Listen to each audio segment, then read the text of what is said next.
पहला क्वेश्चन है हर्षवर्धन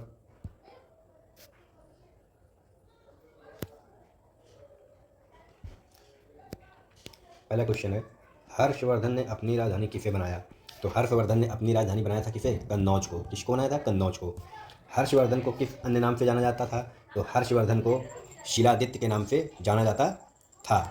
प्रियदर्शिका, रत्नावली तथा नागानंद नामक संस्कृत नाटक ग्रंथों की रचना किसने की? तो प्रियदर्शिका, रत्नावली और नागानंद नामक संस्कृत नाटक ग्रंथों की रचना हर्ष ने की थी। किसने की थी? हर्ष ने की थी। हर्षचरित्र में प्रांतीय शासकों के लिए क्या शब्द प्रयोग हुआ है? तो हर्षचरित्र में प्रांतीय शासकों के लिए लोकपाल शब्द का प्रयोग किया गया है। ग्राम प्रशासन के प्रधान को क्या कहा जाता था? ग्राम शासन के प्रधान को क्या कहा जाता था? ग्रामाच पटिलिक कहा जाता था। ग्रामाच पटिलक कहा जाता था। हर्षचरित्र में सिंचाई के साधन के रूप में किसका उल्लेख मिलता है? तो हर्षचरित्र में सिंचाई के साधन के रूप में तुला यंत्र जल पंप का उल्लेख मिलता है। सिंचाई के साधन के रूप में किसका प्रयोग किया जाता है? तुला यंत्र जल पंप के रूप का प्रयोग किया जाता है। लिखा शकलोत्रा पथनाथ किसे कहा जाता है? शकलोत्रा पथनाथ किसे कहा जाता है? तो हर्षवर्धन को। शकलोत्रा पथनाथ किसे कहा जाता है? शकलोपत्रा नाथ किसे कहा जाता है? हर्षवर्धन को। हर्षवर्धन की बहन राजश्री का विवाह किसके साथ हुआ? तो हर्षवर्धन की जो बहन थी राजश्री का विवाह मोखरी नरेश गृहवर्मा के साथ हुआ। मोखरी नरेश गृहवर्मा के साथ हुआ था। हर्षवर्धन को शिलादित्य कहा जाता है। क्या कहा जाता है? शिलादित्य कहा जाता है। अभी हमने पढ़ा। भारत में ह्वेन त्सांग को याद करने का मुख्य कारण क्या है? भारत में ह्वेन त्सांग को याद करने का मुख्य कारण है उसकी रचना शिवई की। ये एक यात्रा वृत्तांत है। यात्रा का वर्णन किया। जब वो भारत आया था तो उसने भारत की यात्रा का वर्णन किया है। किस चीनी यात्री को वर्तमान शाक्यमुनि एवं यात्रियों का राजकुमार कहा जाता है? तो ह्वेन त्सांग को कहा जाता है, क्योंकि ह्वेन त्सांग ने यात्रा का वर्णन किया था। जब वो चाइना से भारत आया था तो उसने शिवकी नामक पुस्तक लिखी थी। कुंभ मेले को प्रारंभ करने का श्रेय किसे दिया जाता है? तो कुंभ मेले को प्रारंभ करने का श्रेय हर्षवर्धन को दिया जाता है। किसको दिया जाता है? हर्षवर्धन को। भारत के लोग गर्म मिजाज के हैं, उन्हें जल्दी गुस्सा आता है परंतु ईमानदार होते हैं, यह कथन किसका है? तो ये कथन ह्वेन त्सांग का है। ह्वेन त्सांग ने कहा था भारत के लोग गर्म मिजाज के हैं, उन्हें जल्दी गुस्सा आता है परंतु ईमानदार होते हैं, यह कथन किसका है? ह्वेन त्सांग को। एक प्रश्न ये भी पूछा जाता है किसने कहा था कि भारत के लोग भ्रष्टाचारी होते हैं, भारत का प्रत्येक नागरिक भ्रष्टाचारी है? किसने कहा था? तो भ्रष्टाचारी कहा था लॉर्ड कॉर्नवालिस ने। कॉर्नवालिस ने कहा था भारत का प्रत्येक नागरिक भ्रष्टाचारी है। कॉर्नवालिस ने कहा था। राष्ट्रकूट की राजधानी क्या थी? तो राष्ट्रकूट की राजधानी थी मणिकर या मानखेत। किस राष्ट्रकूट शासक ने कन्नौज पर अधिकार करने हेतु त्रिपक्षीय संघर्ष में भाग लिया? तो किस राष्ट्रकूट ने शासक ने कन्नौज पर अधिकार करने के लिए त्रिपक्षीय संघर्ष में भाग लिया? तो ध्रुव ने लिया। किसने लिया? ध्रुव। त्रिपक्षीय युद्ध हुआ था जिसमें तीन वंश ने लड़ाई की थी, जिसमें एक था प्रतिहार वंश, एक था एक था पाल वंश और तीसरा था राष्ट्रकूट। तीसरा कौन था? राष्ट्रकूट। पाल, प्रतिहार और राष्ट्रकूट ने मिलकर युद्ध किया था। अगला प्रश्न है आदि पुराण की रचना किसने की थी? तो आदि पुराण की रचना जिनशेन ने की थी। किसने की थी? जिनशेन ने की थी। गणितासार संग्रह की रचना किसने की? तो गणितासार संग्रह की रचना महावीराचार्य ने की। किसने की थी? महावीराचार्य ने की। अगला प्रश्न है लिखा है अमोघ वृत्ति की रचना किसने की? तो अमोघ वृत्ति की रचना की थी शाकटायन ने। किसने की थी? शाकटायन। किसी बुक में लिखा है शाकटायन। तो शाकटायन ने अमोघ वृत्ति की रचना की थी। अरब निवासी अल मसूदी किसके शासनकाल में भारत आया था? तो अरब निवासी अल मसूदी जो था वो इंद्र तृतीय के शासनकाल में आया था। किसके शासनकाल में आया था? तो इंद्र तृतीय के शासनकाल में भारत आया था। इंद्र तृतीय के शासनकाल में। इसको महिपाल के नाम से भी जाना जाता है। महिपाल। अल मसूदी जो अरब निवासी था अल मसूदी, वह महिपाल के शासनकाल में आया था। किसी बुक में महिपाल दिया है। और ये क्वेश्चन पूछा भी गया है। ये पूछा गया है CHFL के एग्जाम में। CHFL के एग्जाम 2018 में ये प्रश्न आया था कि अरब निवासी अल मसूदी किसके शासनकाल में भारत आया? तो इंद्र तृतीय या महिपाल के शासनकाल में भारत आया। सांझ पुराण की रचना किसने की थी? तो सांझ पुराण की रचना की थी पुण्य ने। किसने की थी? कन्नड़ कवि थे ये। कन्नड़ा कवि थे ये पुण्य। सांझ पुराण की रचना किसने की? तो पुण्य ने की। एलिफेंटा गुफा मंदिरों का निर्माण किसके समय में हुआ था? तो एलिफेंटा मंदिरों का निर्माण जो हुआ था राष्ट्रकूटों ने कराया था। किसने कराया था? राष्ट्रकूटों ने। एलोरा में शैलकृत गुफाएं हैं। तो एलोरा में कितनी शैलकृत गुफाएं हैं? तो 34 गुफाएं हैं एलोरा में। पल्लव वंश का शासक कौन था? तो पल्लव वंश का शासक सिंह विष्णु था। पल्लवों की जो राजधानी थी वो थी कांचीपुरम। कौन थी? कांचीपुरम। कीर्तानुजियम के लेखक कौन है? किरातार्जुनियम के लेखक हैं भारवी। कौन है? भारवी। ये सिंह विष्णु के दरबार में रहते थे। भारवी किसके दरबार में रहते थे? तो सिंह विष्णु के दरबार में। पल्लव वंश का अंतिम शासक कौन था? तो पल्लव वंश का अंतिम शासक था अपराजित वर्मन। पल्लव वंश का अंतिम शासक कौन था? अपराजित वर्मन। नरसिंह वर्मन ने किसकी उपाधि धारण की थी? तो नरसिंह वर्मन ने धारण की थी उपाधि वतापी कोंड की। किसकी धारण की थी? वतापी कोंड की। नरसिंह वर्मन तृतीय ने किसकी उपाधि धारण की थी? तो जो नरसिंह वर्मन द्वितीय था उसने धारण की थी राजा सिंह, आगमप्रिय, शंकर भक्त। राजा सिंह, आगमप्रिय और शंकर भक्त। 10 कुमार चरित के लेखक दंडी किसके दरबार में रहते थे? तो जो 10 कुमार चरित के लेखक हैं दंडी, वह नरसिंह वर्मन द्वितीय के दरबार में रहते थे। नरसिंह वर्मन द्वितीय के दरबार में रहते थे। कांची के मुक्तेश्वर मंदिर तथा बैकुंठ पेरुमाल मंदिर का निर्माण किसने करवाया? तो जो कांची के मुक्तेश्वर मंदिर है या बैकुंठ पेरुमाल मंदिर, उसका निर्माण नंदीवर्मन द्वितीय ने कराया। प्रश्न है, प्रसिद्ध वैष्णव संत तिरुमडगई आलवार किस शासक के समकालीन थे? जो तिरुमडगई आलवार हैं वह समकालीन थे किसके थे? नंदीवर्मन द्वितीय के। नंदीवर्मन द्वितीय के दरबार के समकालीन थे। अगला प्रश्न है कल्याणी के चालुक्य वंश की नींव किसने डाली? तो कल्याणी के जो चालुक्य वंश की नींव थी वो डाली थी चालुक्य तैलक द्वितीय ने। जो चालुक्य वंश थे वो 3 भाग थे चालुक्य वंश के, मतलब तीन प्रकार के चालुक्य थे। कल्याणी का था, एक बेंगी का चालुक्य था, बेंगी के स्थान का नाम है बेंगी। एक बादामी के चालुक्य थे। 3 चालुक्य थे राजवंश। इस बात का ध्यान रखेंगे। आगे प्रश्न आएगा, बेंगी का भी आएगा, बादामी का चालुक्य वंश का भी प्रश्न आएगा। तो आगे देखेंगे हम प्रश्नों को। चालुक्य वंश की राजधानी क्या थी? तो चालुक्य वंश की जो राजधानी थी वो मान्यखेत की। क्या थी? मान्यखेत। सोमेश्वर प्रथम ने मानखेत की राजधानी हटाकर कहाँ स्थापित की? तो जो सोमेश्वर प्रथम ने मानखेत की राजधानी हटाकर स्थापित की थी वो कल्याणी कर्नाटका में की थी। कल्याणी इसलिए कल्याणी का चालुक्य वंश कहा जाता है क्योंकि राजधानी उनकी क्या थी? कल्याणी थी। तो कल्याणी के चालुक्य वंश का सबसे प्रतापी राजा कौन था? तो जो कल्याणी का चालुक्य वंश का सबसे प्रतापी राजा था वो विक्रमादित्य छठा था। कौन था? विक्रमादित्य छठा। विलक्षण एवं विघ्नेश्वर किस शासक के दरबार में रहते थे? तो विलक्षण विल्हड़ एवं विघ्नेश्वर विक्रमादित्य छठे के दरबार में रहते थे। मिताक्षरा नामक ग्रंथ की रचना किस महान विधिवेत्ता ने की है? तो मिताक्षरा नामक जो ग्रंथ है उसकी रचना की है विघ्नेश्वर ने। किसने की है? विघ्नेश्वर ने की है। विक्रमांक देवचरित की रचना किसने की है? तो विक्रमांक देवचरित की रचना विल्हड़ ने की है। किसने की है? विल्हड़ ने की है। वतापी, देखिए वतापी आ गया राजवंश चालुक्य का। वतापी के चालुक्य वंश की स्थापना किसने की है? तो जयसिंह ने की है। वतापी के चालुक्य वंश की स्थापना जयसिंह ने की है। पुलकेशिन द्वितीय ने हर्षवर्धन को हराकर किसकी उपाधि धारण की?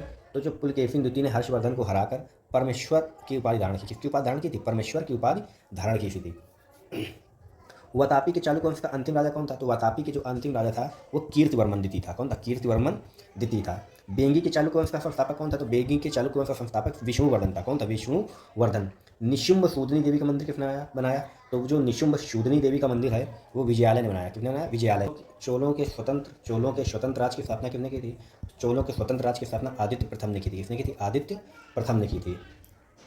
पल्लव पर विजय के उपलक्ष्य में आदित्य प्रथम ने किसकी उपाधि धारण की? तो पल्लवों पर विजय के उपलक्ष्य में आदित्य प्रथम ने कोदंड राम की उपाधि धारण की थी। किसकी उपाधि धारण की थी? कोदंड राम की। तकुल्लम के युद्ध में राष्ट्रकूट नरेश कृष्ण तृतीय ने किसे पराजित किया था? तो जो तकुल्लम का युद्ध था राष्ट्रकूट नरेश कृष्ण तृतीय ने परांतक फर्स्ट को पराजित किया था। चोल साम्राज्य का सर्वाधिक विस्तार किसके शासनकाल में हुआ? तो जो चोल साम्राज्य का सर्वाधिक विस्तार था वो राजेंद्र प्रथम के समय में हुआ। किसके समय में हुआ? राजेंद्र प्रथम के। बंगाल के पाल शासक महिपाल को पराजित करने के बाद राजेंद्र प्रथम ने किसकी उपाधि धारण की? तो बंगाल के पाल शासक महिपाल को पराजित करने के बाद राजेंद्र प्रथम ने गंगैकोंड चोल की उपाधि धारण की थी। किसकी उपाधि धारण की थी? गंगैकोंड चोल की उपाधि धारण की थी। चोल वंश का अंतिम राजा कौन था? तो चोल वंश का अंतिम राजा जो था राजेंद्र तृतीय था। कौन था? राजेंद्र तृतीय था। चोल प्रशासन में भाग लेने वाले उच्च पदाधिकारियों को क्या कहते थे? तो जो उच्च पदाधिकारी थे उनको पेरू नंदनम कहा जाता था। नंदरम क्या कहा जाता था? पेरू नंदरम। चोल प्रशासन में भाग लेने वाले निम्न श्रेणी के पदाधिकारी जो निम्न श्रेणी के थे, छोटी श्रेणी के थे, उनको सेरू नंदरम कहा जाता था। सेरू नंदरम कहा जाता था। चोल प्रशासन की प्रमुख विशेषता क्या थी? तो चोल प्रशासन की प्रमुख विशेषता थी स्थानीय सुशासन। क्या थी? वह स्थानीय सुशासन। अगर हम ये बुक को एक बार अच्छे से पढ़ लेंगे तो सारे प्रश्न याद हो जाएंगे। इसलिए वीडियो को आप जब 2-3 बार देखेंगे तभी ये प्रश्न याद रहेंगे। और एग्जाम आने से 10-15 दिन पहले हमें इन प्रश्नों को एक बार रिविजन मार लेना है ताकि एग्जाम में हमें कोई भी कठिनाई ना हो। आपको ये प्रश्न एक साथ एक ही बार में याद नहीं होंगे। आपको पहले एक बार विस्तृत रूप से पढ़ना पड़ेगा, उसके बाद हमें वन लाइनर इस पुस्तक को पढ़ना है। ये सब प्रश्न जो है ये एग्जाम में आए हुए हैं, सब एनसीईआरटी बेसिस पे बने हैं क्वेश्चन। अग्रहारों एवं ब्राह्मण बस्तियों की सभा को क्या कहा जाता था चोलवंश में? तो अग्रहारों और ब्राह्मण बस्तियों की सभा को कहा जाता था पेरूमक्कल।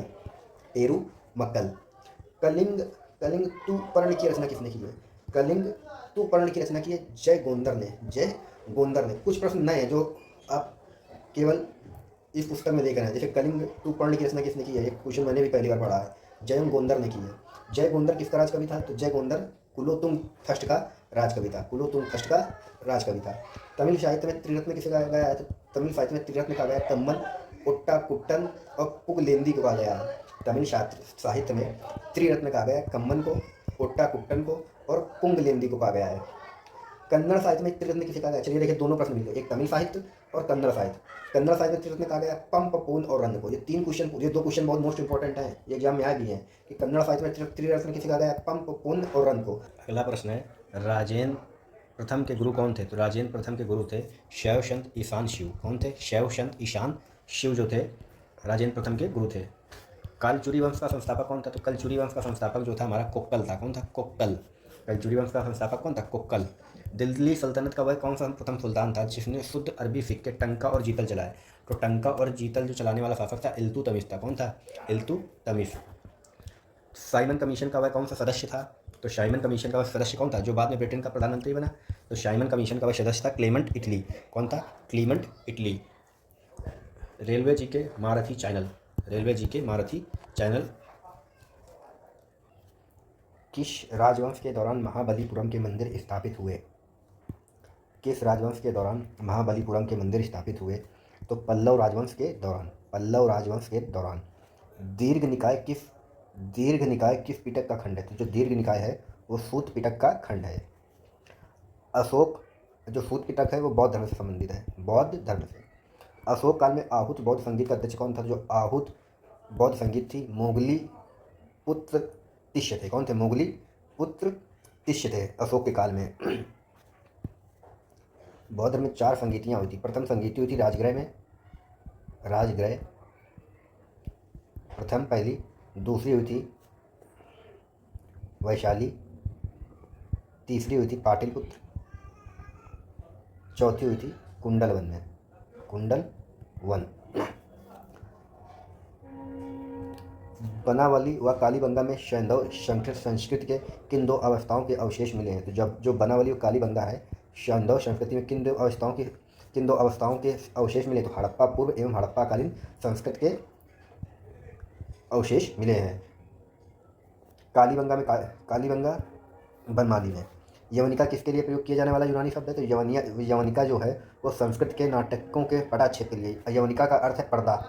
जो पर्दा शब्द, जो यवनिका शब्द का उपयोग किया गया है पटाक्षेप मतलब पर्दा के रूप में, पर्दा के लिए कहा जाता था। जो नाटकों में पर्दा था उसके लिए किया जाता था यवनिका। पाटलिपुत्र का पतन और कन्नौज का उत्थान गुप्त काल के किस चरण में हुआ? तो पाटलिपुत्र का जो पतन है वह अंतिम चरण में हुआ। किस चरण में हुआ? अंतिम चरण में। और कन्नौज का उत्थान अंतिम चरण में हुआ गुप्त काल के। पाटलिपुत्र की स्थापना किसने की थी? उदयन ने की थी। किसने की थी? उदयन जो हर्यक वंश का शासक था। हर्यक वंश का शासक था। और हर्यक वंश का जो संस्थापक था वो कौन था? बिंबसार था। कौन था? बिंबसार। इतिहास में तूतीय ए हिंद उपनाम से कौन प्रसिद्ध है? तो इतिहास में तूतीय ए हिंद के नाम से अमीर खुसरो कहा जाता है। किसको कहा जाता है? अमीर खुसरो को। कुतुबुद्दीन ऐबक का लोकप्रिय उपनाम था। तो कुतुबुद्दीन ऐबक का लोकप्रिय नाम क्या था? लाख बख्श मतलब लाखों का दान देने वाला। प्राचीन यवद्वीप का आधुनिक नाम क्या है? जो प्राचीन यवद्वीप का आधुनिक नाम है वो जावा है। कौन है? जावा। दक्षिण के अलवार और नैनार क्रमशः किस देवता के उपासक थे? जो दक्षिण के अलवार और नैनार थे वो विष्णु तथा शिव के उपासक थे। विष्णु तथा शिव के उपासक थे। सल्तनत काल में बड़े पैमाने पर नहरों का निर्माण किसने कराया? सल्तनत काल में बड़े पैमानों पर नहरों का निर्माण सुल्तान फिरोज तुगलक ने कराया। किसने किया? सुल्तान फिरोज तुगलक ने कराया। औरंगजेब ने शिवाजी को कैद कर किस शहर में रखा? तो औरंगजेब को शिवाजी को कैद कर आगरा के जयपुर भवन में रखा। ऋग्वेद में किन 2 तीर्थंकरों का उल्लेख मिलता है? तो ऋग्वेद में 2 तीर्थंकर थे हमारे, ऋषभदेव और अरष्टनेमी का उल्लेख मिलता है। अरष्टनेम जो है उनको भगवान कृष्ण का मतलब एक प्रकार से संबंधी बताया गया है। अरष्टनेम को ये प्रश्न पूछा जाता है कि किसको भगवान कृष्ण का संबंधी बताया गया है? तो अरष्टनेम को। भारत भैरव किस संप्रदाय के प्रमुख आराध्य हैं? तो भैरव जो है कपालिक संप्रदाय के आराध्य हैं। संगमकालीन दक्षिण भारत में भगवान कृष्ण की तुलना किस देवता से की गई है? तो जो संगमकालीन दक्षिण भारत में वन क्रम थे उनकी देवता मेयो देवता से की गई। किससे की गई? मेयो देवता से। किस स्मृति से यह पता चलता है कि गुप्तकालीन न्याय व्यवस्था में न्यायालय के 4 वर्ग थे? तो जो गुप्तकालीन न्याय व्यवस्था थी उसमें 4 वर्ग मिलते हैं। किसमें मिलते हैं?